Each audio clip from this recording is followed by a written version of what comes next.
As you prepare for the high holidays, Moving Traditions offers you this moment to reflect and repair. Let's think about repairing oneself. Find a quiet space, take a deep breath, and ask yourself, in the past year, when did you neglect your own needs, physically, emotionally, or spiritually? What steps can you take to make yourself feel more whole, not only for yourself, but for the teens in your life?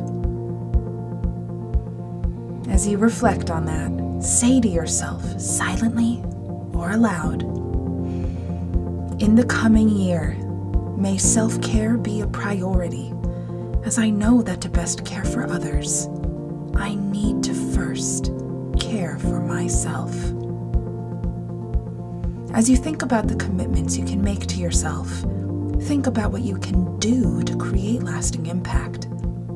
Thank you for taking the time to reflect and repair with Moving Traditions.